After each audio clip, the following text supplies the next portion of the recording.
gather not just to discuss technology, but to address the core risks and opportunities shaping the future of UK defence and critical national infrastructure. Let me begin by thanking McNicol for hosting today's event. Their leadership in secure cloud technologies and their commitment to innovation in cybersecurity make them a fitting convener for this crucial conversation. Their work continues to exemplify the kind of forward thinking and resilience we aim to embed across our national infrastructure. We are here because the landscape is shifting fast. Data sovereignty, cybersecurity, artificial intelligence, and the broader risk environment are no longer abstract policy topics. They are defining the contours of our national resilience, economic stability, and operational readiness. Data sovereignty in a world where data fuels every aspect of defence and critical services, ensuring that UK data is stored, governed, and processed within sovereign control is no longer optional. Whether it's mission-critical military intelligence, national energy grids, or personal health records, data must be treated as a strategic asset, not a convenience. The threats we face are no longer hypothetical. We are dealing with sophisticated state actors, hybrid campaigns, and a blurring of lines between cybercrime and cyber warfare. Industry and government must now operate on the assumption that compromise is a matter of when, not if. And in reality, resilience becomes as critical as defence. Artificial intelligence, meanwhile, is reshaping how we detect threats, make decisions, and even deploy assets.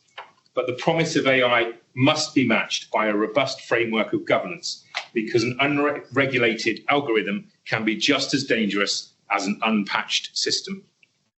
And surrounding all of this is the risk landscape itself, fluid, interconnected, and increasingly systematic.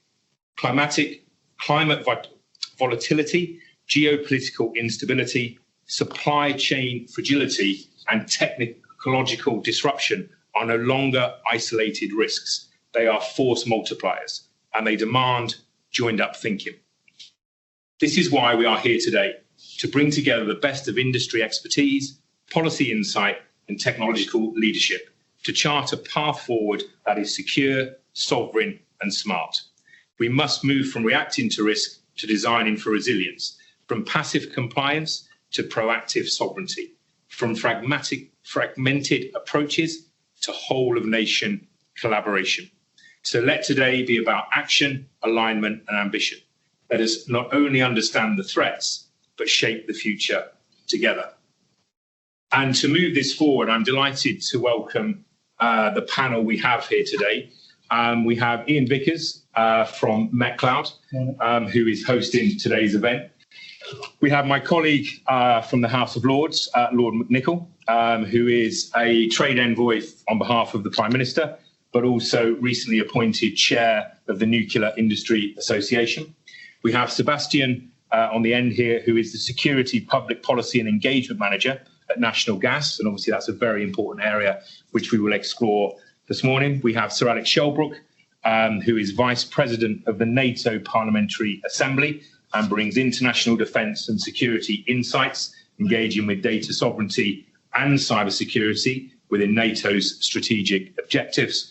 And also we have, I'm delighted to say, Don Randall, who has served with the City of London Police, focusing primarily on fraud and counter-terrorism, but after spending 13 years at JPM Morgan Chase as a managing director, he joined the Bank of England in 2008 and became its first ever Chief Information Security Officer. So I think we have a lot of expertise in the room this morning. And to get things underway, I'm going to ask everyone just in 3 or 4 minutes just to describe how they see things from their own experience. If I can start with you, Iain. Yeah, thanks, Darren. So we are McNicol, and we provide sovereign data cloud services to organisations operating in those kind of sectors that are listed here as headliners. So defence, supply chain companies in defence, critical national infrastructure, and those kind of organisations operating, which may not be obvious to most businesses, but people operating in financial services, insurance are classed as critical national infrastructure, so is banking, and so forth. Now, the conversation piece that we're going to have today couldn't probably have happened last year. Whilst we've been operating for over 5 or 6 years now, delivering these kind of services to organizations with that conversation piece around data sovereignty and cybersecurity, we were still having conversations with people this time last year, who didn't even understand what data sovereignty meant. Why was it important? Why was it critical? However, due to geopolitical tensions, obviously the war with Russia and Ukraine, there's tensions over in the Far East with China and other countries that are around those areas. And we're seeing pockets of war everywhere. And this is only increasing. And we've seen only in the last few weeks and months conversations with our own government talking about increasing defence spend that had been over many, many years coming down. And now it's going back up. And they're talking about increasing that to 3%, 3.5%. And there are some rumblings about maybe 5% on GDP. Now, when we talk to everybody here from the panel and so forth, they've got great insight as to what's going on from a geopolitical perspective. But we operate at the epicenter every single day. We see the amount of challenges and how many attacks that we have to fend off for our customers. And it is increasing exponentially year after year. The increases in cyber attacks are significant, sophisticated, and often novel approaches. So in response to that, we've had to develop artificial intelligence capability to help defend our capability for our customers and so forth. So we'll go in a deeper dive on this. But I just thought it would be well worth setting the scene as to why today we're having this conversation, and what you'll see both nationally and globally. These kind of events will be happening more often. There'll be more cadence, more momentum around conversations around digital and data security and cybersecurity at a sovereign level. And every country, whether it's the UK, whether it's France, whether it's Germany, any European country right now is all focused around their own data security and sovereignty. So that's why it's really important today to have this conversation. Thanks, Darren. Thank you, Iain. I'm going to come to Sebastian next. I mean, obviously, in the last few weeks, there's been a lot of news around attacks on Marks and Spencers, which tends to be when people in the UK get more interested in cyber and security, because it means that there are supply shortages in terms of the shelves. But in terms of your sector, the country really would have some significant problems if the right processes weren't put in place. So perhaps you could just walk us through that. Well, thanks, first of all, for inviting me. My apologies for Jake not being able to come here. But hopefully, given that I work in the security space at National Gas, I'll be able to give a bit more insight into how we approach security overall. The first difference, I think, compared to what you were saying, is that we are classified as a critical national infrastructure. So anything that happens to us is does not only have a commercial impact, but also affects people's lives directly. Millions and millions of lives, millions of businesses. So we have to be at the forefront of ensuring that our security and defense capabilities are there to meet any threat that comes at any time, any day, at any moment.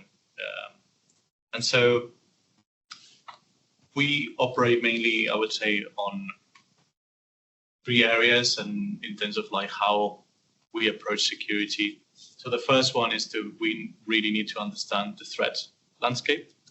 And as an energy company, and I think in the energy sector, unlike other sectors such as banking and so on, we have been relatively accustomed to understanding geopolitical risks and so on. But I think something that we have been experiencing over the past 10 years in the energy sector is the realization that threats are not only happening in silo, but are part of a broader risk perspective, if I can call it that. So any geopolitical events that happen in the world will have a cyber implication as well, and potentially a physical implication as well. I think obviously the current context that we have, particularly with the war in Ukraine, is a really, really good example in terms of how a geopolitical event can have effects in the UK and with our allies, and how that puts in danger our infrastructure. And so it is really key for us to understand that threat, the nature of it, the actors, their capabilities, their practices, but not only in terms of what they're doing today, but what they might do tomorrow. So at National Gas, we have been building I would say, sector-leading intelligence capabilities to really understand where that threat may come from. And basically within the 6 months to 2 year framework, because that allows us to then prepare ourselves to meet that threats and make sure that we carry out our operations. The second aspect of our security framework is to really understand where there are policy gaps and to prepare our regulatory burdens in order to make sure that for us commercially, but also for the wider UK CNI sector, it is secure. And so we work alongside government and other agencies such as the National Security Centre to make sure that they understand from our perspectives what the threats are, but also where we see in terms of how the policy can meet those threats and allow for not only us, but the wider UK economy to be as resilient as possible. And then the third challenge and an area where we are investing a lot is on people. I think it is absolutely necessary to have the skills, not only on cyber, but also for emerging technologies such as AI, because we will inevitably, all of us, be using those tools, but we have to make sure that we understand the security risks that come with those. But not only us users, but also CEOs, leaders in those businesses, they need to understand what the risks are, what the benefits, of course. But given that we are at the very early stages of implementing those technologies into our systems, we need to make sure that, for instance, security is taken as a paramount aspect when it comes to implementing those systems into our operations. And again, I go back in terms of the regulatory aspect of things. So we need to make sure that the government and the necessary regulators understand the security aspects of things to make sure that over the coming years, we don't have any security incidents that come from implementing those technologies at a pace that was perhaps necessary from an economic point of view, but from a security perspective, it wasn't really the right approach. So I'll leave it at that for now. But that's great, thank you. We may come back to that point about people a little bit later on, because I suspect that you may have things to say around where some of the weaknesses are in the vulnerabilities in the system. Don, if I can come to you next. Sure. It's thanks. And I think a different perspective. I think you'll see a theme coming through this, because I made my notes earlier a couple of days ago and taken about half of them, which means that it should be good. I also think also look at the practicalities. So I come from this from a law enforcement background. I actually left UK police, mainline policing, over 30 years ago, but my wife still says you look like one, you still are one. And my meeting after this is with the Commissioner and his Chief Officer team, so she's not far off. But I think also if we look at some of the stuff, and I'll come from that perspective, but we launched when I was running the fraud squad back in 88 to 93, we launched the Computer Misuse Act in 1990, and it's still there. Yes. In 1988, we launched a Serious Fraud Office, and it's still there and perhaps not functioning the way it was ever intended. And you got to look at those things and think, how do we change? And I think I've had a pretty good career, 50 years of law enforcement, but ChatGPT summarised it in 4 paragraphs. Sadly, it's stunningly accurate. It just doesn't have any padding on it. I was a pretty good senior detective, did a lot of things, and people only want to talk about my time at the Bank of England, and which is quite interesting. And everybody talks, and I'm not sure if I like current TV series Gold, but because I think it glamorised the first piece, I think the second phase that's just started this Sunday is slightly different. But the last gold robbery was 1983. So what are you going to do with a bar of gold? You know, you put it on the mantelpiece. You know, it's a crime that's never going to happen. So it never concerned me. But the thing I think is interesting when when Mark Carney came, I like Carney as a person, and I worked with Mervyn and Mark, and quite interested in dealing with an English statesman, which Mervyn is and was then, and you deal with Canadian Carney, who's more direct, forthright. And I think when you get onto your people thing, I remember when I met Mervyn came in with his entourage, you know, his personal private secretary, his secretary, and everybody else. And Mervyn shook my hand. He said, "Don, we're so pleased you're here," you know, which is quite a nice welcome. When Mark arrived, I go down to the parlours and I'm going to go into his office, and everybody gets up to come in, and he goes, "Do you want them?" I said, "I don't want them. Do you want them?" He goes, "I don't want them." So we went in his office on his own. That really upset those people because they didn't know what was being said. They weren't recording it. It wasn't documented. He said one thing to me, and I'll come on to the other piece in a moment. He said, "I'll do anything you want me to do. Anything. You tell me I can't get this train. You tell me I can't go here. I can't do this. Whatever. Do anything. But if I ever challenge you and you can't give me solid and sound reasoning why you want me to do it," he said, "we fall out." And we never fell out. So when you get to your people point, you've got to have the reasoning and justification behind it. So I think it was in the spring of 2013. Charlotte was the COO, Charlotte Hogg. And she said, "Oh, Mark wants you to create the first ever cyber division at the Bank of England, become the first ever CISO." And I don't think it was a request, actually. I think it would have been followed by a P45 if I said no. And I said, "Well, I was actually planning chapter 4 of my life in 2 years' time." And she goes, "Mark says you can do it in 2 years." I said, "Okay." And we did. We built the cyber division at the Bank of England. I built from one person to 7 people and a 3.2 million budget, fully funded, fully running. We also built CBEST.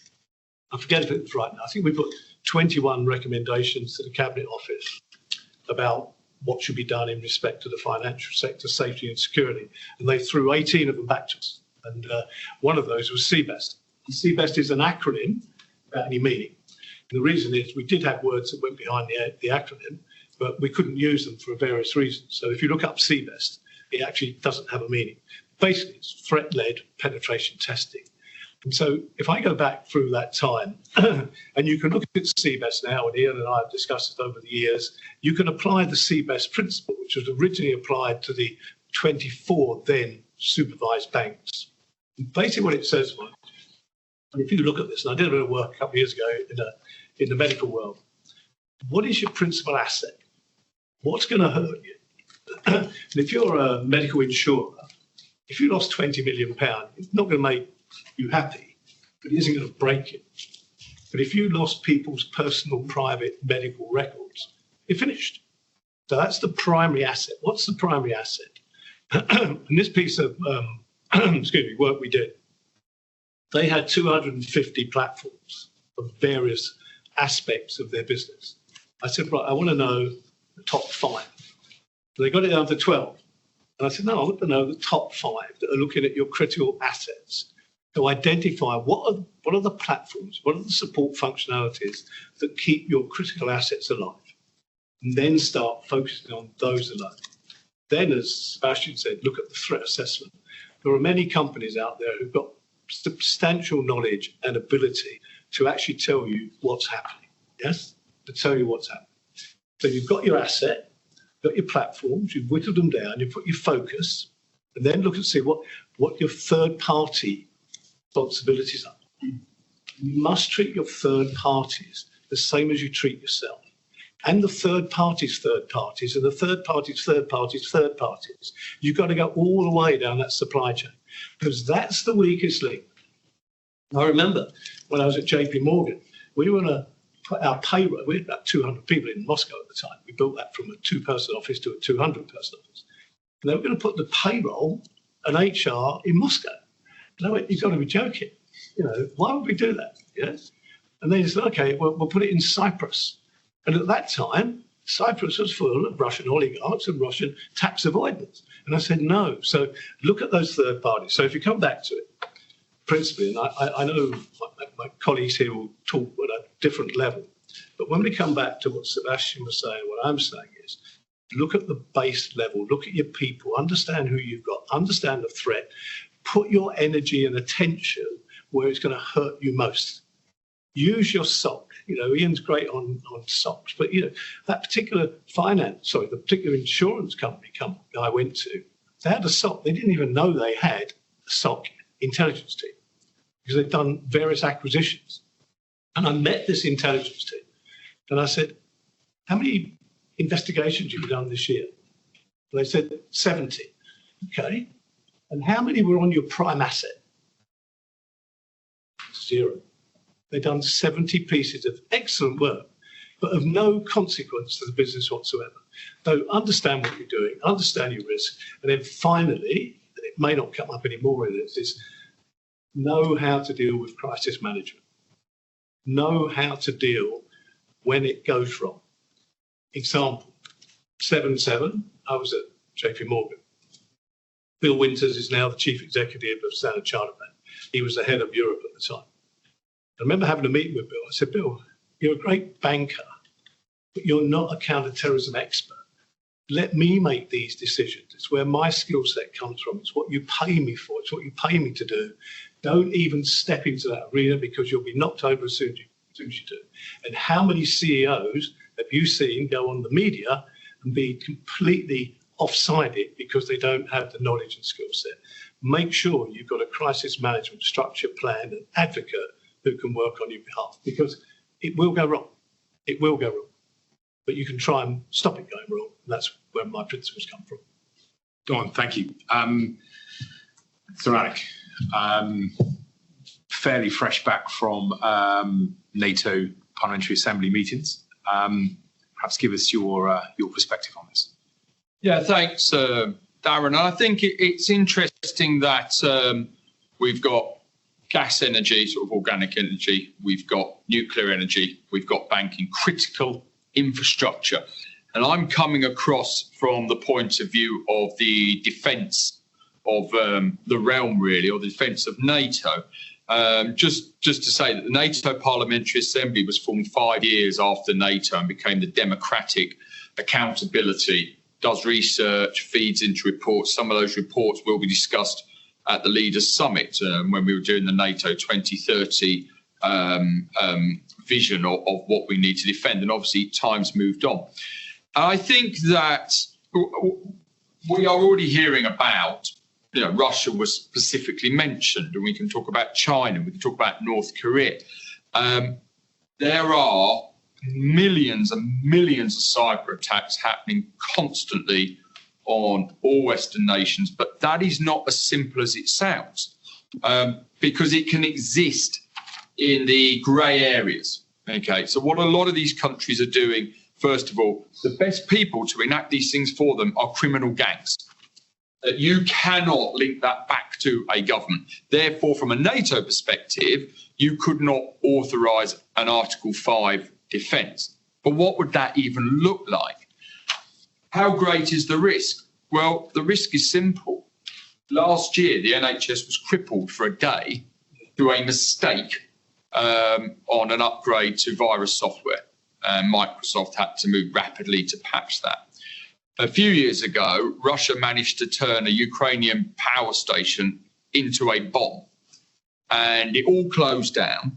And when they booted it back up, it would have just created a massive explosion, would have run out of control. Now, that didn't happen because there was one mistake in the code. AI will get rid of those mistakes as it goes forward. And therefore, from a defence point of view, you have got to be on top of AI, but you've got to be on top of things like quantum computing.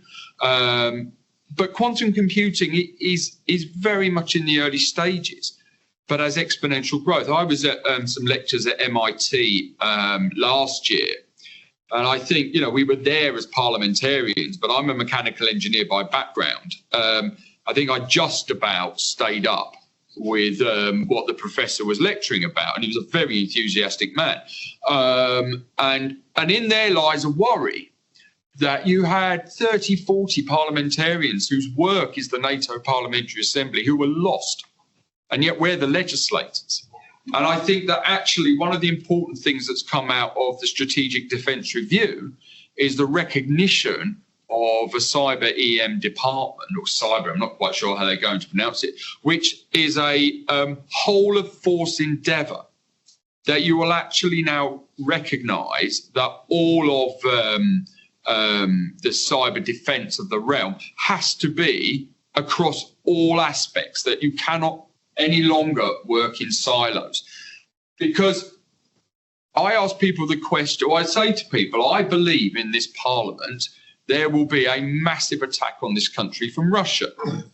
And everybody assumes straight away that that'll be ballistic missiles falling on the country. No, that is so old. That goes back to the gold bullion theft. That's analog. The ability to try, if you want to dominate a country, you do two things. You destroy the economy, you take control of the media, then you enslave the population. That are your key objectives when you are trying to invade a country. You no longer need ballistic weapons to do that. And that in itself should keep everybody awake at night. But actually, we talk about the cutting of cables.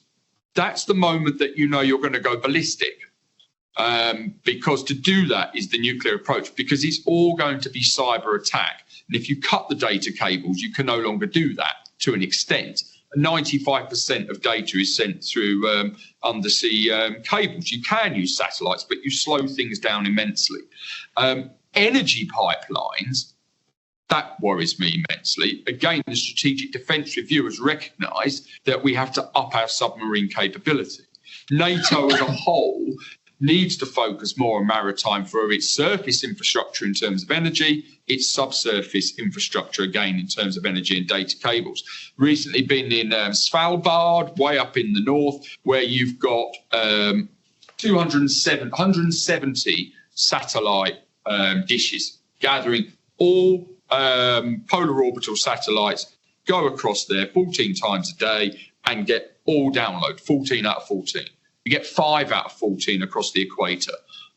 So this is critical. But the Svalbard Treaty means, with the 43 signatories, including China, that you have equal rights. And actually, they've now expanded out a whole range of satellites, which actually, if you watch the new Mission Impossible film, when you see those dishes, that is up in Svalbard, and they are put in place for the private enterprises such as Elon Musk, etc., to gather that data. That's all transported by data cable, 9,000 kilometres of data cable coming from there alone.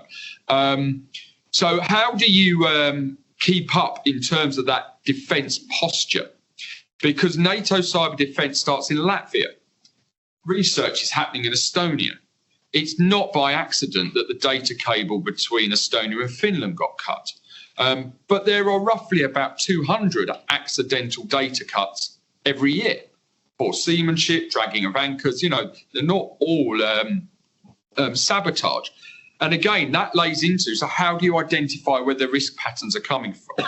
So that all comes back to what's being discussed here through the people dealing with critical infrastructure, of you have to be the line of defence. Because in terms of our military capability, even by linking up, cyber operations and what we do, really still the last line of defence is the business who has the data itself, because it's such a vast project in terms of trying to do the military defence that almost becomes impossible.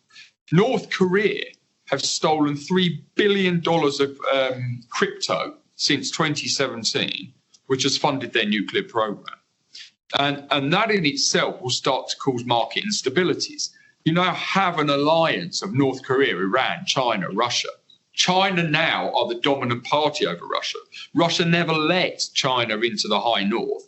Now China have full access and are building infrastructure with Russia along there. So the whole geopolitical picture has changed. But the key weapon in any hot war as it moves forward will be cyber attack. It's cheaper, it's more difficult to identify who's done it. It can absolutely cripple an economy. So I think I'll leave it there because we can expand that further on. Great, thank you. Lord McNicol, well, thank you for being here today. I know you've got quite a lot on already today, and you've had quite a bit to do before you arrived here today in your role as chair of Nuclear Industry Association. Perhaps you could give us a view not only from that sector, but also in your role as trade envoy to the Prime Minister. Yeah, I'll start with the trade envoy side. The new government has continued where the last government left on trade envoys. So quite nice that there's a bit of continuity that's come with it. I'm recently back from Jordan, where there was a defence and security trade mission, and what we're looking to do, or the reason that the trade envoys were set up in the first place, was about how we take British businesses and how we help and support them. I'm expanding into new markets. So the two main markets I look after are Jordan and Kuwait. So businesses like McNicol, there is a huge opportunity, and for many of you in the room, to work with the trade envoys if there's missions and areas that you're specifically interested in trying to get into, to look at expanding and growing your businesses. And it is quite simple economics. If we can help British businesses expand, and there's more revenue comes back in, there's more that Rachel has that she can then spend on health and education and defence, as we're hearing. Just on the defence thing, really interesting point. There's been all the arguments about how much we spend on defence, and it's dropped down since the 1960s. In the 60s, the UK was spending 6% of our GDP, and there's this big argument just now about how much we're spending, whether it's 2%, whether it's 2.5%, is it going to go up to 3%?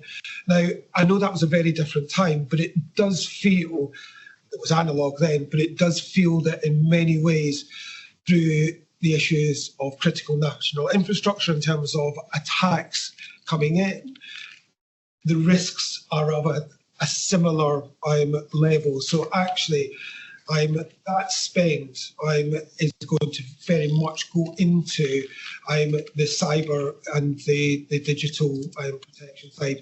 So on the trade envoy, what we're looking to do is how do we take our British businesses, get them out into the different missions and expand them. And there's opportunities to work with you. So I'm hopefully at the end, before I head off, if anyone has got businesses that are looking to expand internationally, then do get in touch with myself, or Darren can reach out to some of the other trade envoys.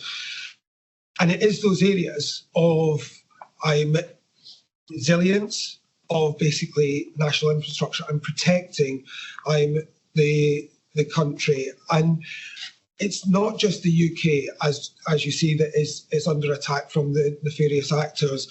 There is an attack on all of us who share that sort of world vision, which is fundamentally different from theirs. So the services that we can offer are, yes, about protecting the UK, but also internationally protecting our supply chain and the businesses that flow in. So this morning we've just had very good news on the nuclear industry. The government are committing to building a second gigawatt large nuclear reactor in Sizewell in Suffolk, as well as moving into the SMR and supporting Rolls-Royce with the build on the SMR.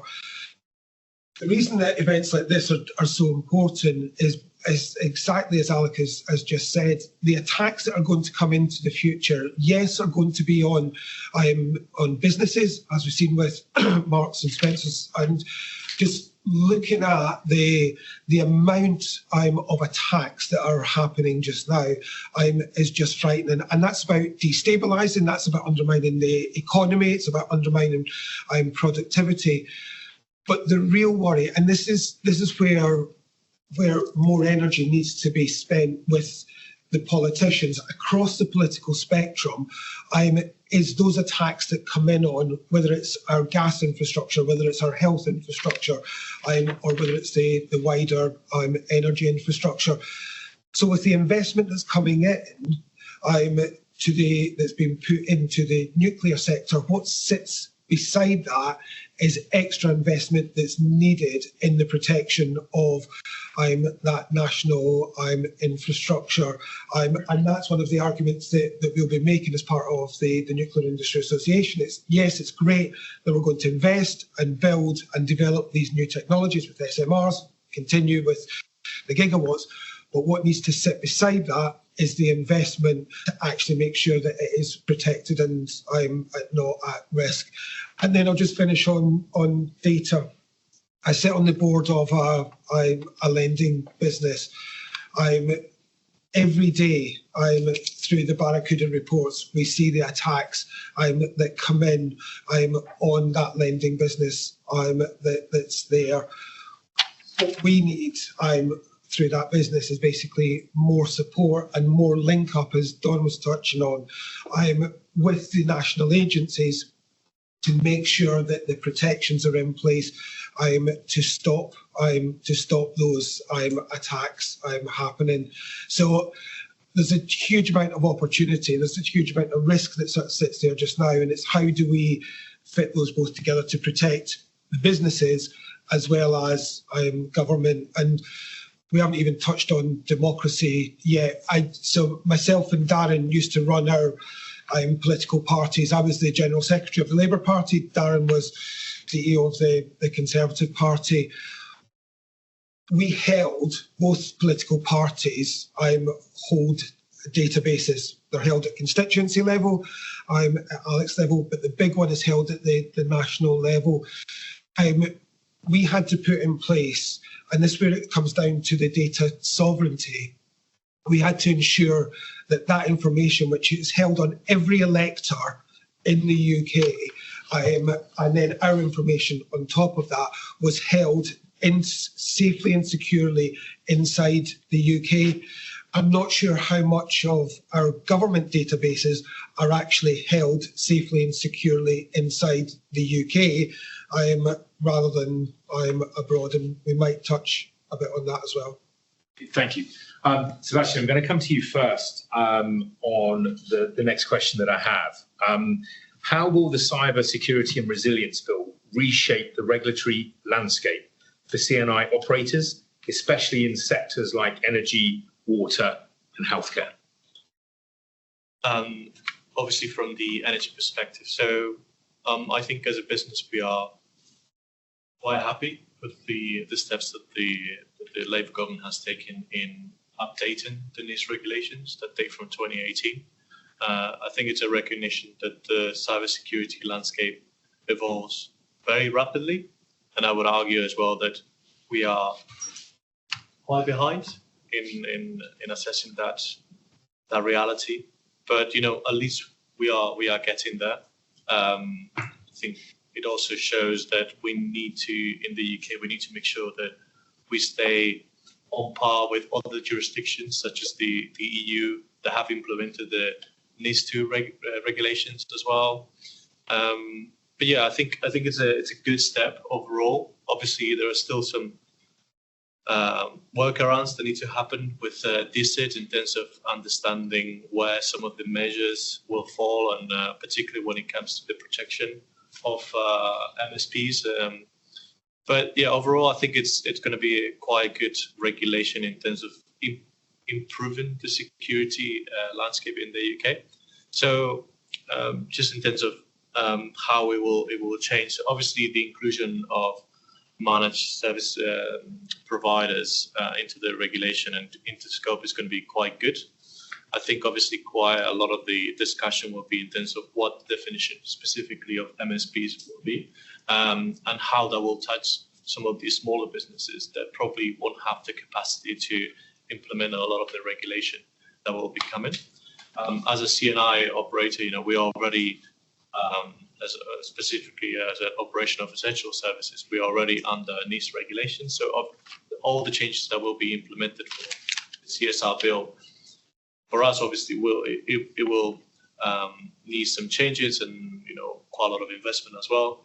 But we can take it. I think a lot of the question will be how will small businesses that sometimes are the ones that don't have the capacity to implement those security changes, how will they react? And will the government help them? Not only in terms of potentially the funding, but especially in terms of the guidance. And I think that would be quite key. Given that the conference is about data sovereignty, I think the inclusion of data centers into the scope as well would be quite beneficial. I think I'm quite glad that the government has listened to some of the consultation responses that were done in the past under the previous government. Data centers are classified as CNI, but now being introduced under the scope of this new legislation will obviously enhance the security. But again, there will be quite a lot of questions that still need to be answered in terms of if the data center of the data that those centers hold is in the UK, will the new legislation fall onto them, for instance, and what's the classification of that data? Will, depending on the classification, is it sensitive, is it secret, and so on, will there be any sovereign, capabilities next to that? Again, quite a lot of questions that for a lot of companies such as yourself, I think, will be quite important to understand. But I think one of the, from a regulatory perspective, some of the two things that for me are quite not worrisome, but we need to understand a bit more is for those of you who have probably seen it, but I mean, one of the things that was included in the policy statement that was published in April was giving the Secretary of State powers of direction, when it comes to telling a business or a regulated entity what to do in the case of a national security incident. Again, so many questions there because, for instance, the UK is one of the countries that doesn't have a definition of what a security incident is or a national security is. So that leaves quite a lot of room in terms of for the government to say, well, this is what it is, this is what it isn't. Also, in terms of does that apply to ransomware attacks? For instance, there was a consultation by the Home Office in terms of enacting ransomware legislation. How will these two legislations coincide? That sort of thing. So quite a lot of questions, but I think it will be overall beneficial. And it's just a matter of making sure that for entities such as ourselves, but particularly for small and medium enterprises, there is enough guidance to make sure that they can implement a lot of the necessary changes that need to be implemented. Okay, that's great, Iain. I'm sure you must have some thoughts around this too. Yeah, I mean, we're seeing things evolve really quickly. I mean, we've been, as I said earlier on in my opening statement, is that we operate in the eye of the storm every day. We are at the epicenter every day. We see everything. We see millions of attacks constantly, sometimes daily, sometimes every few days. But that constant attack, we understand the types of attacks, we understand the types of malware. We've got a real good appreciation of, how the threat landscape looks right now. And I mentioned earlier on that literally we could not have this conversation 12 months ago. We wouldn't have had the political buy-in. We wouldn't have had the conversations going on at a national level, at a media level. I'm constantly now talking to business leaders at all different levels around how can they combat this emerging threat landscape, because they have a history of legacy systems that they have to protect. One of the things that exists in utilities and energy, and similarly in manufacturing, is things called operation technology. And some of them are 40, 50 years old, some of those manufacturing systems and and are run on really old software. And if anything happens, like they have an attack, which it does happen on a regular basis, they could be out of production in a manufacturing environment for 6 weeks, 8 weeks at a time. That has a huge impact and a loss of millions per day. So whilst this is all going on, general public think, well, why aren't people, why haven't people woken up to the threat sooner? And why is it only happening now? I don't have the answer to that. All I do know is that we were having conversations with companies on a regular basis, but a slower cadence. This year, we're having conversations weekly with large organizations around what is the threat landscape, how can they combat the threat landscape, and the conversation piece around sovereignty of data. We were having conversations with companies only 12 months ago when they're saying, well, our data is safe. It's in Microsoft Cloud. It's in Microsoft Azure. It's safe in AWS. And then when you actually explain to them that, well, it may be safe from an infrastructure perspective, but the data itself that sits inside that cloud environment is subject to a thing called the Cloud Act in the US, which gives intelligence agencies, access to that data. So it's not sovereign. The other thing as well is it's supported by people who are across the whole globe, because most large corporates like Microsoft and AWS have something that they call follow the sun support. So that they could have technical people supporting that data from not this country, obviously. It could be anywhere. It could be the US, it could be Europe, it could be the Far East, the Philippines, and so forth. And then you've got the third thing is that increasingly the government itself, the government property agency, other agencies and so forth that need top secret and top secret capability. And that can only be supported by security cleared personnel. And that's what we have as a business. So we have all of the tiers, both the technical capability to prevent data breaches and data security provision, but also the resilience across multiple data centers. But then we've also got the personnel piece where they're all security cleared personnel, so we can provide that. Microsoft can't do that, and AWS can't do that, and Google can't do that because they're US operators. And this is the challenge that we've had trying to educate our own country, our own businesses, because they're sleepwalking. They think it's okay having it all operated in a cloud provider like Microsoft. They're so big, how could they fail? But they have outages all the time, and something that was brought to the topic earlier on is that there was a major outage and a major system downtime globally from CrowdStrike, and Microsoft touched about a patch issue and so forth. But people were taking still 6 weeks and 8 weeks still to repair that problem, and that impacted financial services, banking, manufacturing, production, supply. Everyone had an impact, and because it's all about the supply chain resilience, and this is what we are now sort of trying to help businesses who sit down below that tier one governmental major providers. It's the supply chain that are the weak links, and that's where McCloud are offering.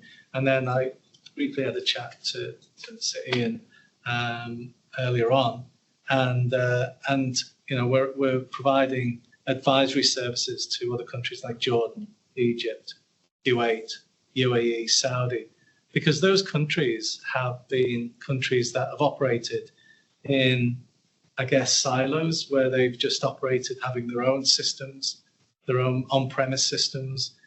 Cloud is something that's really new to them. And so they're coming to us saying, well, can you help us architect a sovereign and private cloud capability in our country? And that's what we're currently embarking on, is providing that level of knowledge, intelligence, and capability to countries across the world that have been slow on embracing cloud services and cloud technology. So that helps. Thank you, Iain. We're going to open up to some questions and observations in a second. And before I challenge the politicians, politicians on the panel about the pace of government. I thought Sebastian's point there was quite interesting in terms of the pace of change from sort of legislators' point of view. But Don, what's your experience in terms of preparedness, in terms of the sector that you sit in? Let's look at we haven't mentioned one word yet, education. I'd like us to think about education. I'll give you a reason behind that. For me, and partnership, we should mention that as well, because I think we've got to find a partnership approach to things. And if you look at my chat GPT, you'll see that partnership is my big theme, but we've got to find that difference between commerciality and sharing, and what we can share to make us all safer without actually giving any commercial acumen away. And the easy way is not to do that, and the best way is to do it and play that little bit of risk. But we've got to all partner against whoever is attacking us. But on the education point and the CBEST point is that, and my colleague at the bank wouldn't answer this question, but he was a little bit more cautious than I was, because they actually said, did you ever do CBEST on yourself?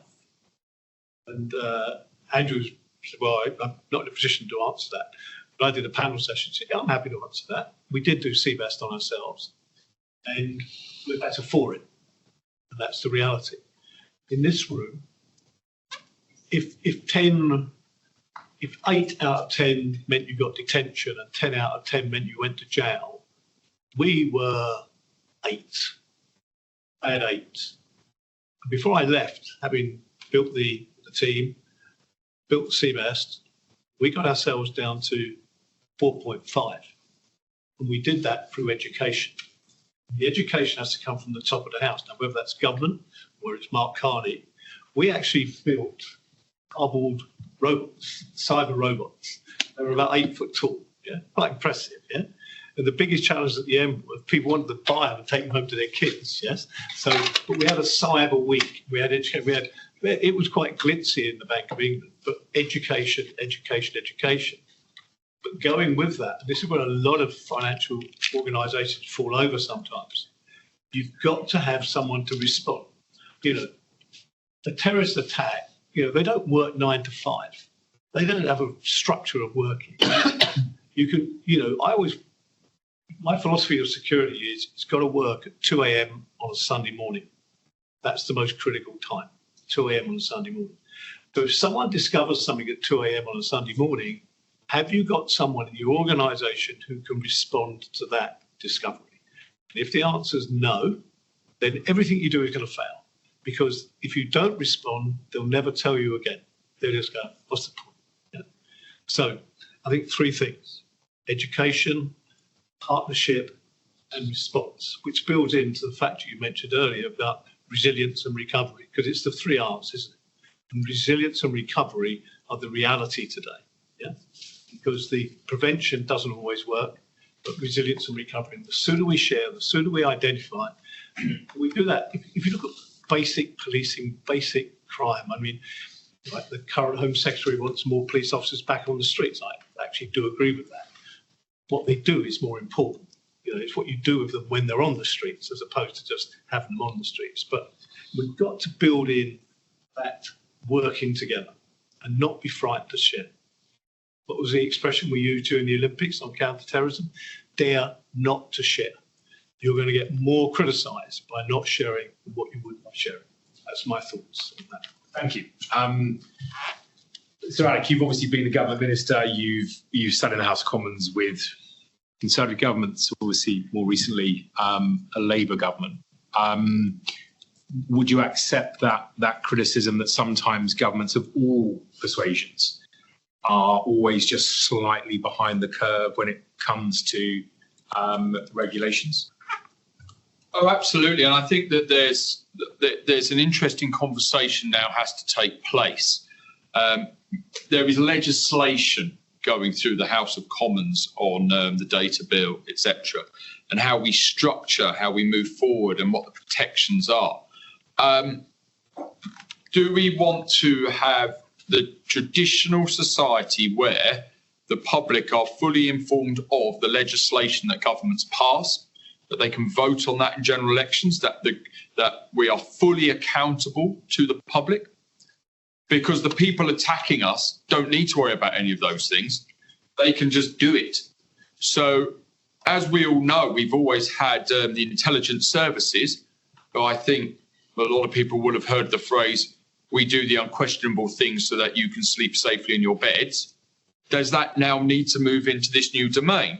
Because just by the nature of a free society where governments are entirely accountable to their electorate and their society, you don't want these things to take place in a closed room, which may involve doing some of the things that you absolutely don't want to happen.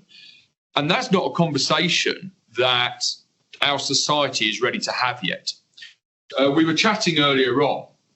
Darren, you'll recognise this in your CEO role. I'm sure Iain will recognise this as his General Secretary role, that the traditional Western democratic parties that have been around centuries are completely behind the curve on social media campaigning. Always have been.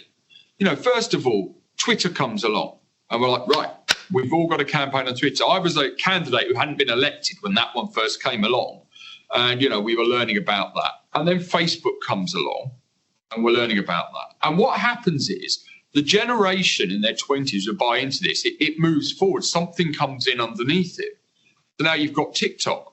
Now, we've been having a conversation about whether we're even allowed to use TikTok because of it being owned by the Chinese. And yet that is exactly how people in their 20s are getting their news feeds and they're getting their political input. You know, Reform fell into it by accident because they didn't have the organisation or the money effectively to be able to do the traditional forms of campaigning in written literature or the bodies on the ground to knock on doors, etc. So they went for TikTok, hugely successful.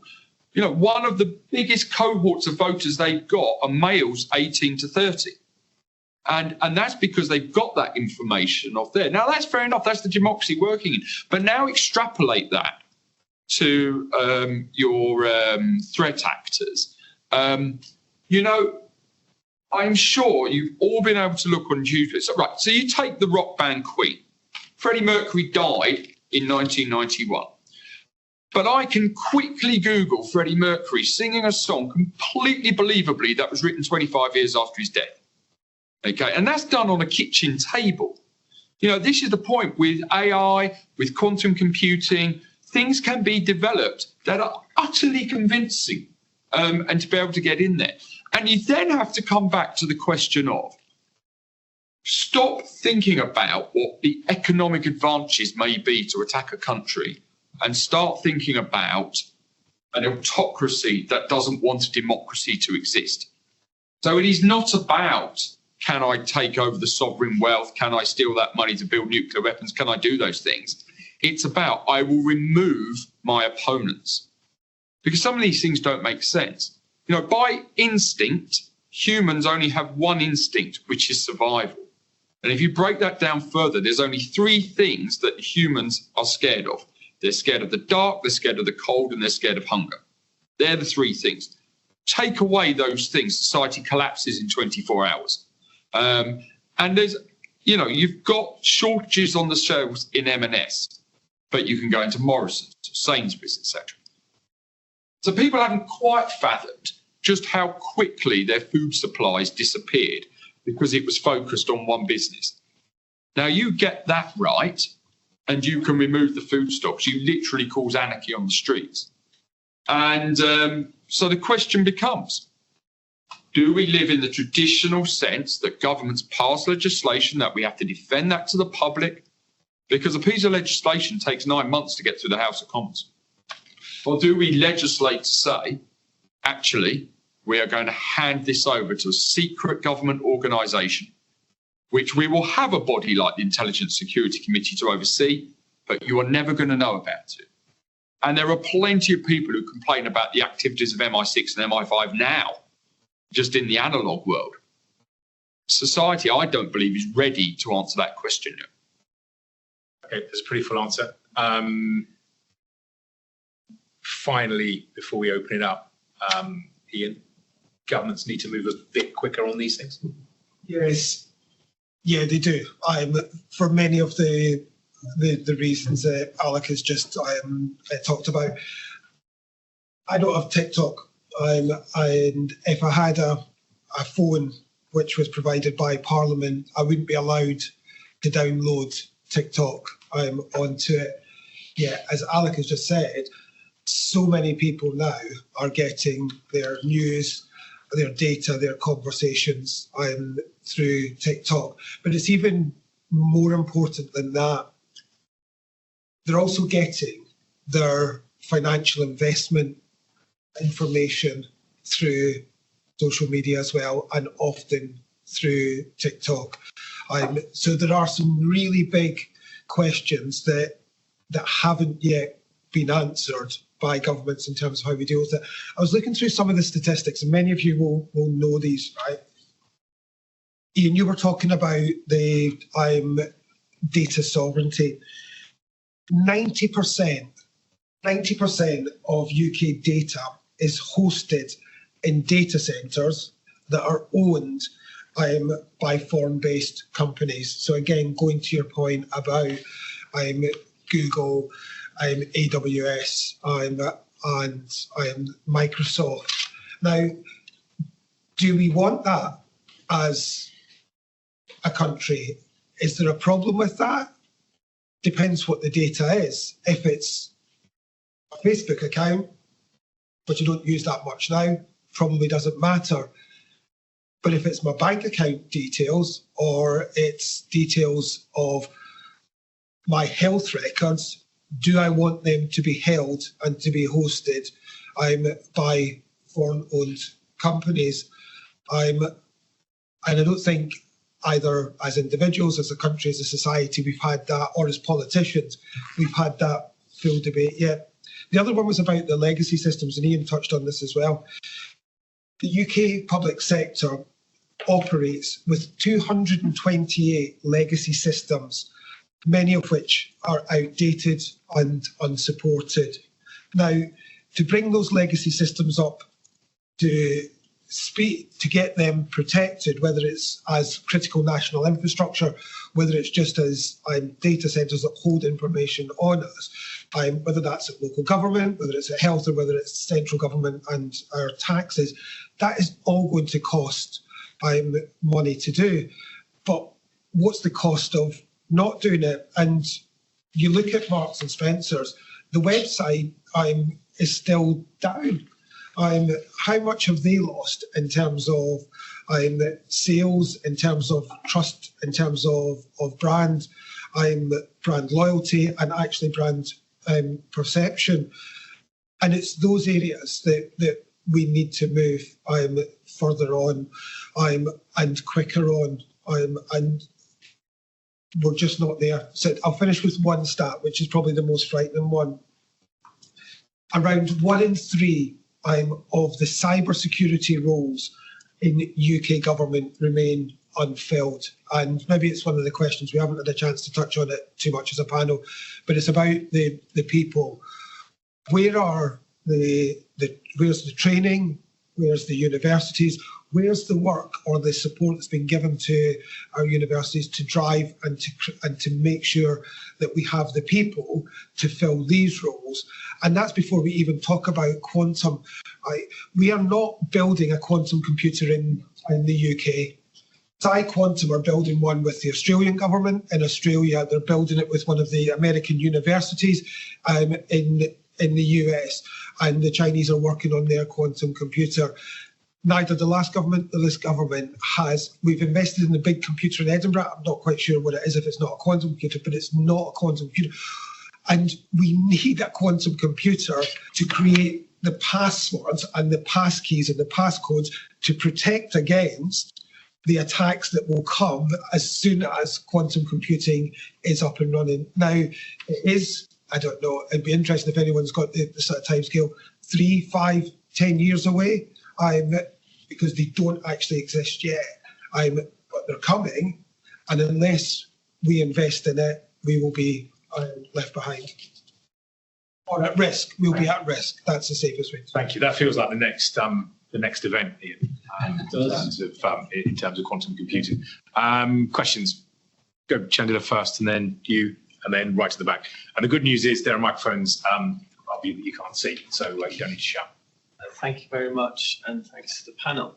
There just seems to be, whatever you read in a newspaper or online, there's always an emerging threat. There is for want of a better word, an absolute laggard in the capacity for government to pass legislation and move.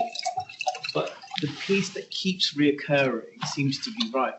As a country, you've got to decide what you're going to go and do it. There isn't time for a debate because technology evolves at a rate of knots, and we are constantly facing this.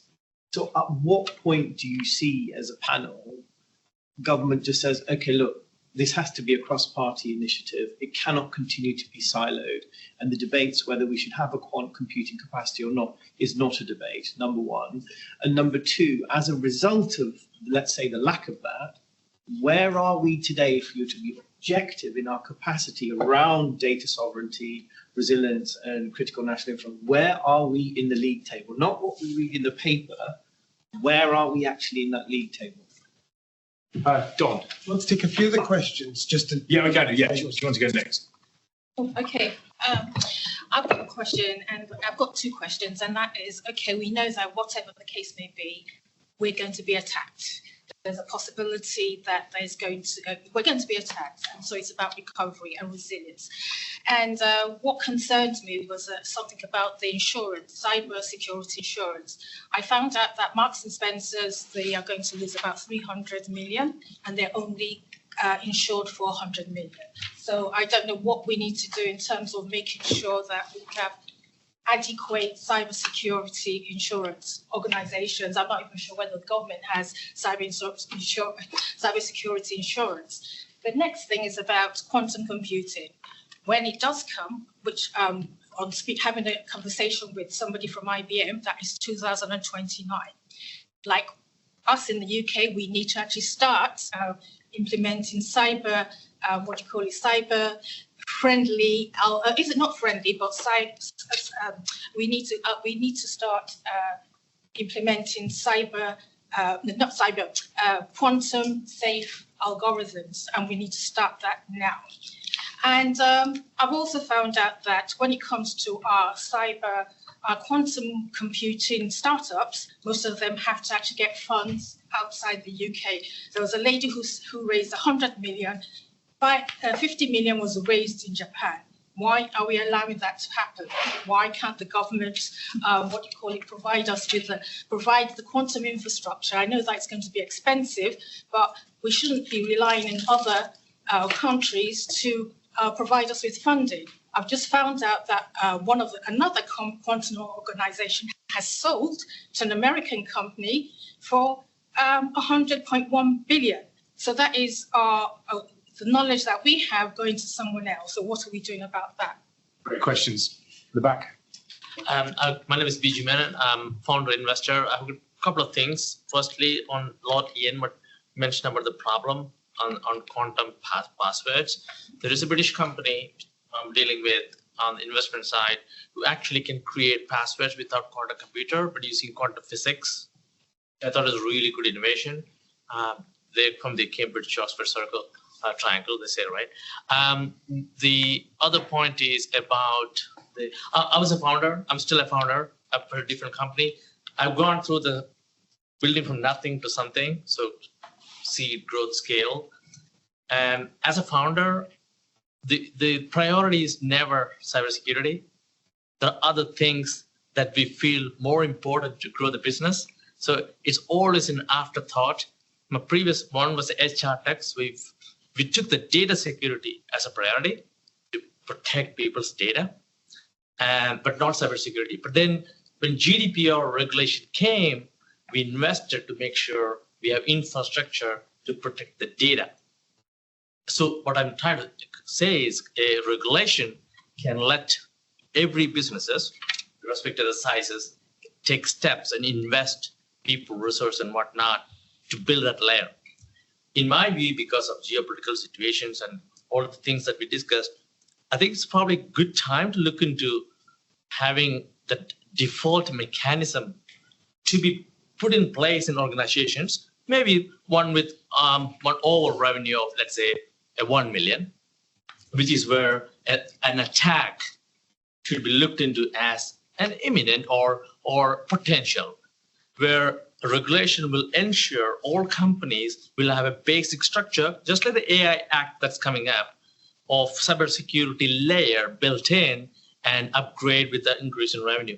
If we can get that like GDPR, I think we'll be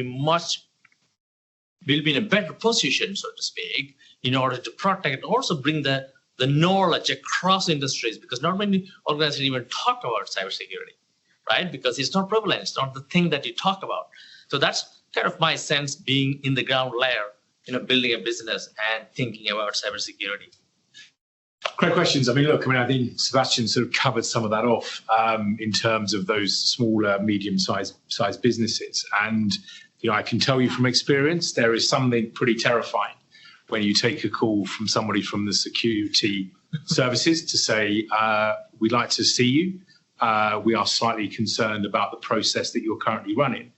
And in my case, that was the leadership election to elect the next leader of the Conservative Party, who would have been the Prime Minister at the end of that process. And so we as a political party, and Iain touched upon this earlier, actually can be the gateway in for lots of state actors and others.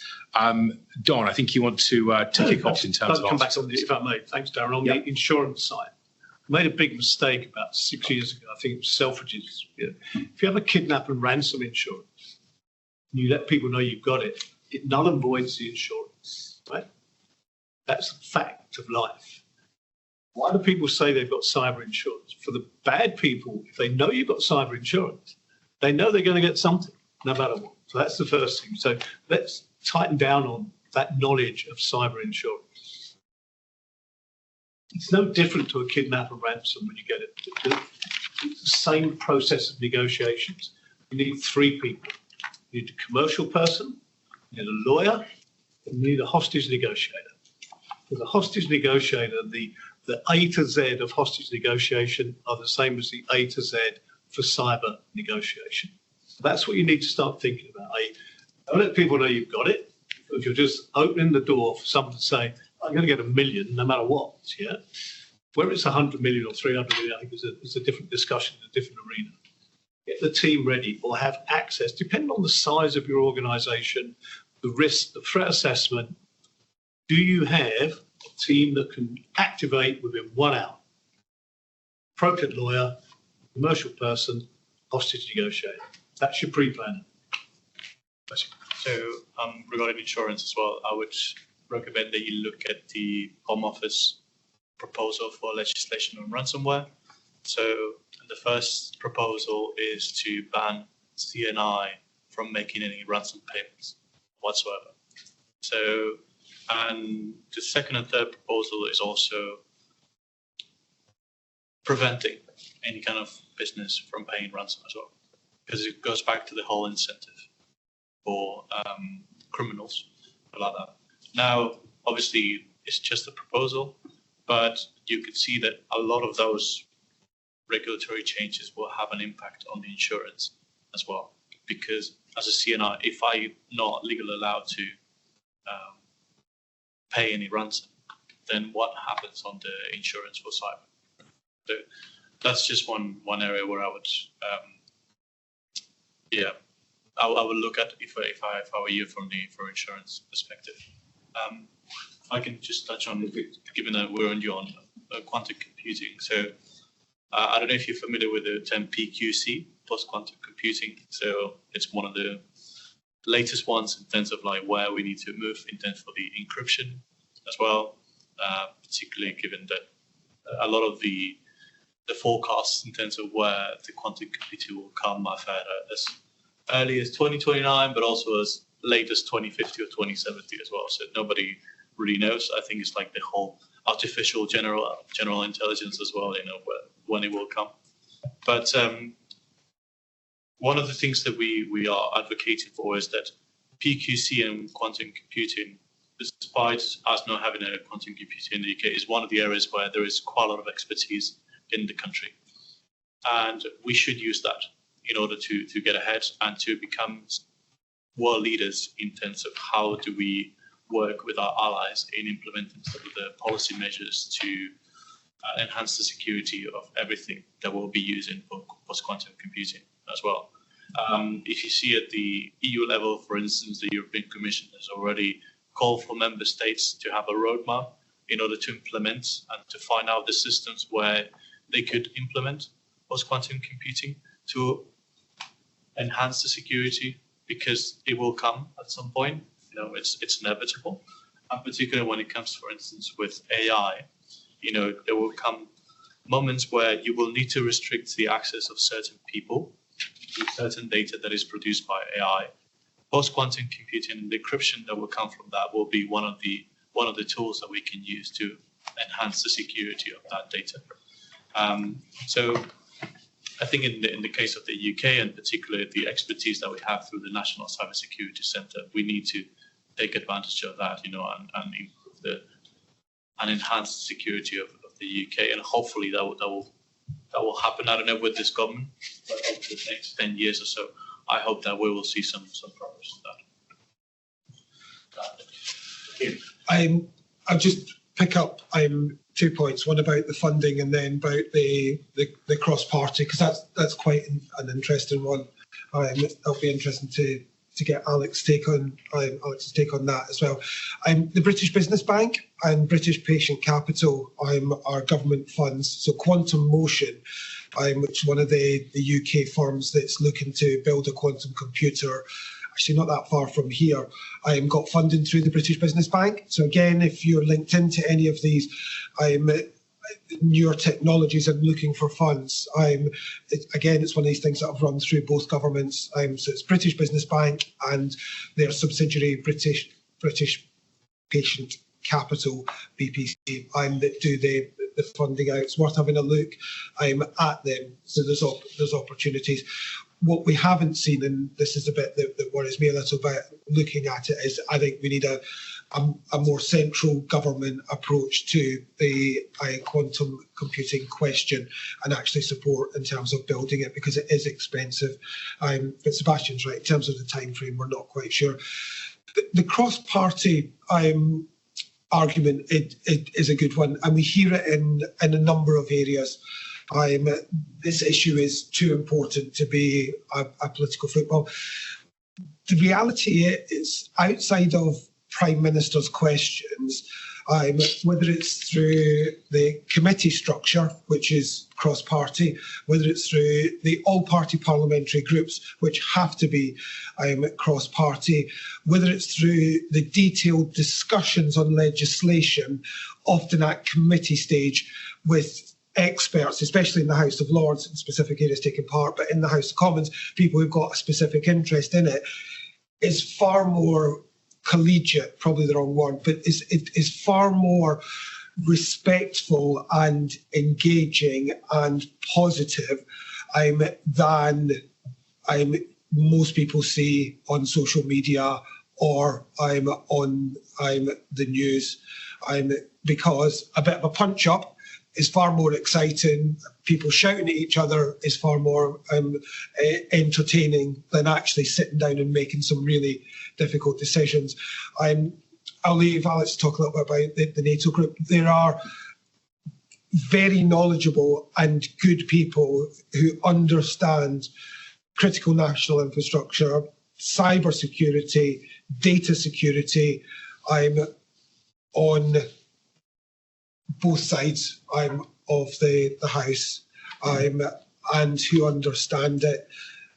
The bit that is really interesting is, how do you take that political oversight and then ensure that the delivery through the civil service, whether it's the security services or whether it's through the Whitehall civil servants, is actually is needed now, and what is going to be needed in the near future. That's the challenge. But actually, politics is far more collegiate than most people see on news or on social media, and that's a good thing. We still have our differences, though. I think that's good. So I know Darren 25 years, and we started off when I was first wanted to be a candidate many years ago. And when I got elected, Darren said to me, "You now have to transition from being a candidate to an MP." Now, what do you mean by that? And you see it now with the new intake, and they are slowly doing that, is that as a candidate, as somebody interested in politics, you attack. You attack, you attack, you attack. That is the bread and butter of political discourse to get elected. When you are elected, you are a statesman. You might not be a statesman at that point, but you are a statesman. And there is still that hubbub in the House of Commons. Most things that happen in the House of Commons are going to be the political bullfight. That's why the House of Commons has 400 seats for 650 MPs. It's deliberately built like that. When you get out of the House of Commons, that's when the statesmanship comes in and you have that cross-party working. And that is absolutely vital. I find it incredible at this moment in time that we are not basically completely funding building a quantum computer. If you are behind, you are not going to catch up. But we are the country who, in partnership with America, but we are the country who developed the Polaris nuclear weapon system launched from the Resolute submarines in the 1960s. We upgraded that to Trident in the 1980s. We are now building the dreadnoughts. The government have announced that they are already spending £15 billion upgrading the nuclear warheads. Why? Because that is a major part of security control. And yet, there's nothing been announced about investing government money in the billions into what is becoming the new nuclear weapon. You will see with the leaders' conference, you already have seen Mark Rutte saying it's 5%, but 1.5% is what you spend on your intelligence, security and defence supporting security. I would say that is exactly where the money needs to come from. But back to the question earlier on about when does it get accepted to do it? Well, the problem is this is where politicians just aren't responsible, but this is how it's going to be.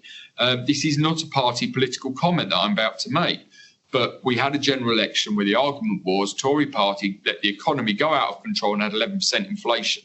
Not a political argument, I hasten to add. The truth was there was a war in Ukraine and energy prices went up, and that's there. But the political football is to say it was your fault. So there is now no connection between what has actually happened to your prices and why they actually happened, because the politicians want to fight each other. That's what we do. That will not change. That will not change. So now you get into the question of, we used to spend 5 or 6% of GDP on defence, and then we spent 2%. Where did the 4% go? Went into welfare and the health service. So should the Chancellor tomorrow be announcing another £30 billion into the health service, should be announcing that actually that's got to be one of the 1.5% to build quantum computing to keep the country secure. Because for all the people who want the money to go into the health service, an accident shut the health service down for 24 hours. A proper attack that is successful destroys the health service. Where do you put your money? How do you explain that? But it is those decisions that have to be taken behind the scenes where actually there's a responsible attitude to, yep, I'm afraid that's what we've got to do. We've done it with nuclear. We have to recognise the world we now live in. But we don't. Thank you. Right, we are coming to the end, and I'm conscious that Don has an appointment, which I think possibly started a few minutes ago. I think I'm going to come to Iain, I think, for the last word, but I think the soundbite so far from the morning for me is quantum computing, the next nuclear weapon, which is a fairly big statement, but one that we can explore here.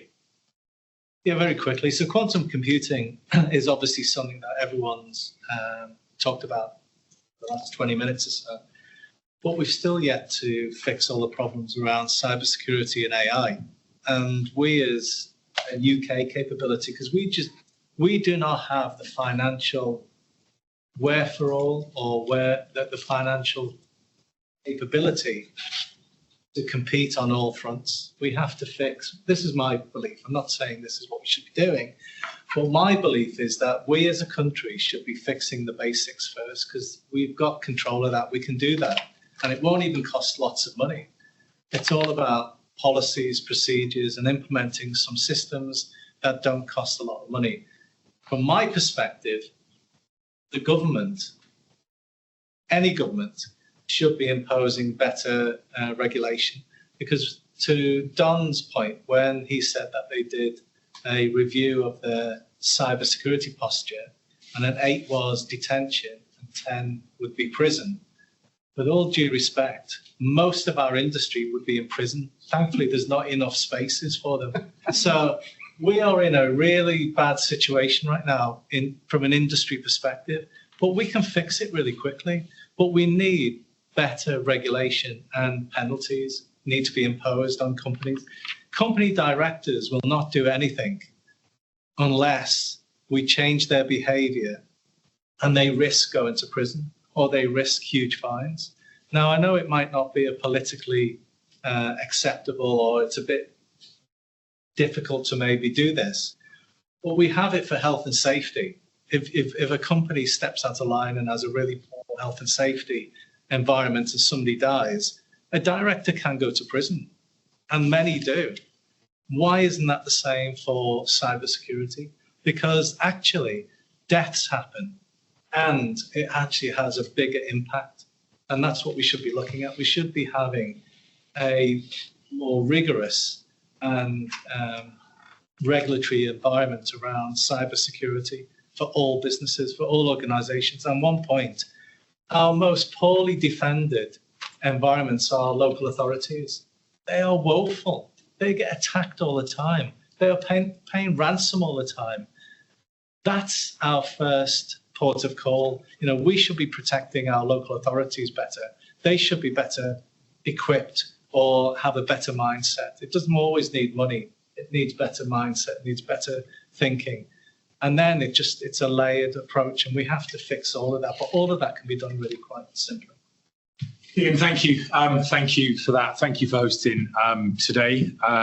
Thanks, Sebastian, Don, Sir Alec, McNicol, for being on the panel. I think a few of us are going to stay around a little bit afterwards for conversations and to develop some of this further. But thank you very much for being here today. Thank you.